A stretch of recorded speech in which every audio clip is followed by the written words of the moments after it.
Assalamualaikum warahmatullahi wabarakatuh. Perkenalkan, nama saya Desi Ratnarianti. Kali ini saya akan menjelaskan tentang review membedah desain proses dan pengendalian kualitas pada kerajinan rotan di Bandung.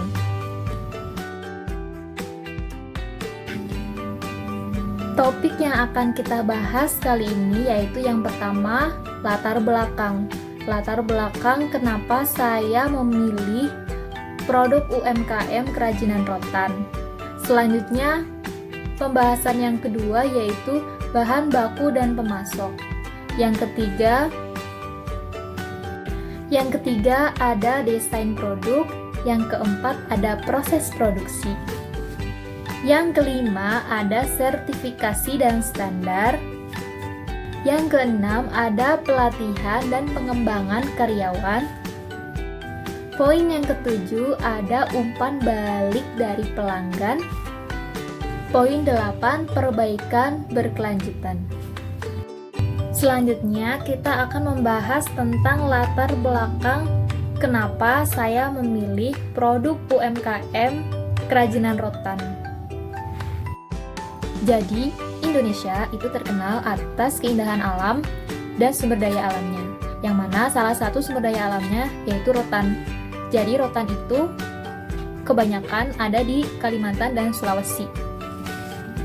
Dan kualitas rotan yang paling bagus itu ada di wilayah yang dekat dengan garis khatulistiwa, termasuk di Indonesia ini.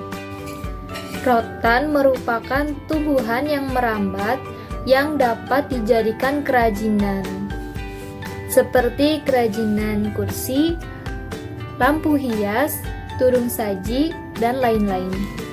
Saat ini, rotan yang berasal dari Indonesia sudah diekspor ke berbagai negara.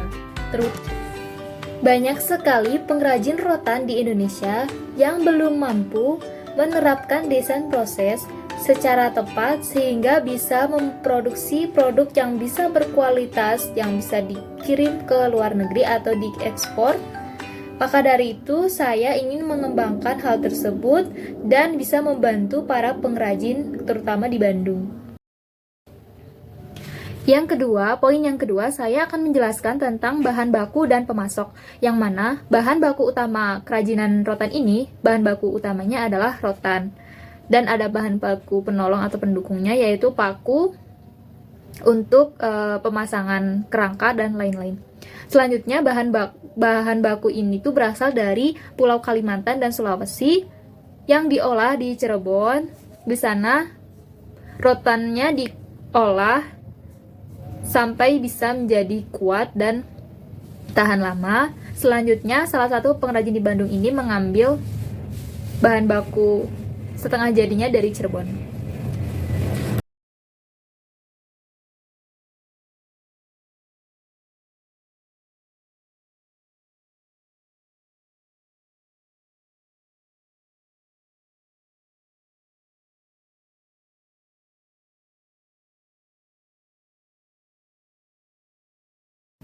Menurut saya, desain produk yang mereka buat itu kurang menarik, kurang mewah, karena memang mereka mendesain untuk dijual di lokal. Kalau menurut saya, apabila desainnya itu lebih mewah lagi, pasti banyak orang yang tertarik untuk membelinya, apalagi diekspor. Poin yang keempat yang akan kita bahas yaitu proses produksi. Salah satu pengrajin rotan di Bandung saat ini masih melakukan proses produksi secara tradisional tanpa menggunakan mesin, hanya menggunakan alat paku tembak. Hal tersebut mengakibatkan desain produk tersebut tidak stabil atau berubah-ubah sesuai dengan karyawan yang memegang atau yang mengerjakan produk tersebut. Ada dengan karyawan yang masih baru, yang belum banyak berpengalaman, mungkin produknya itu bisa berbeda dengan karyawan yang sudah senior.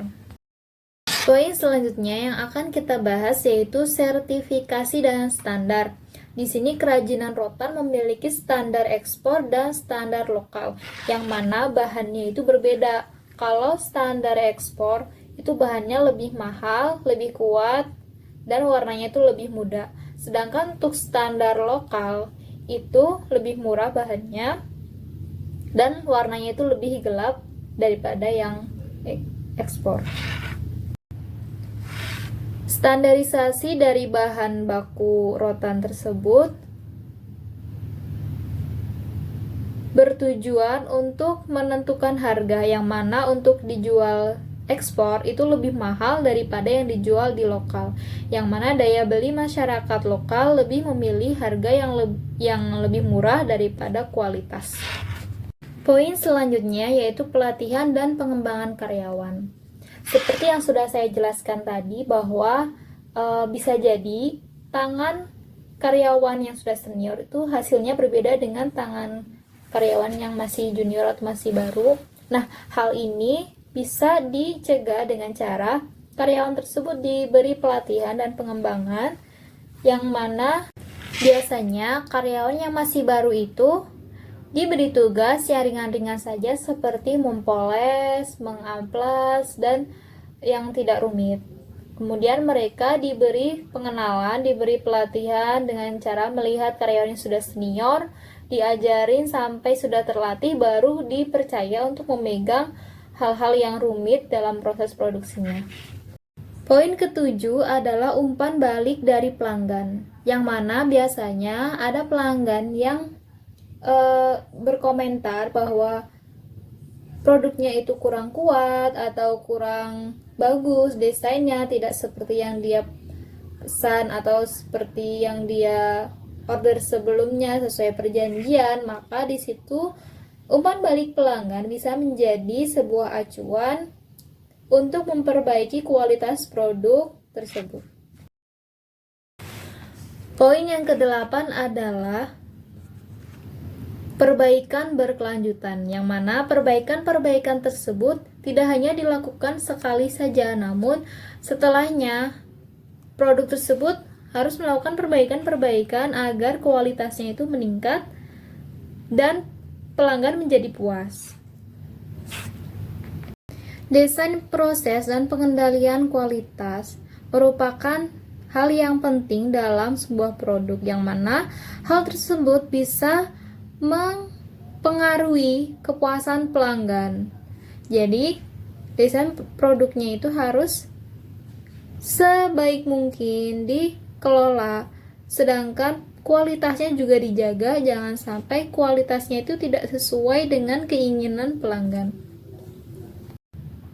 Dengan meningkatkan kualitas produk, maka kepuasan pelanggan juga akan meningkat.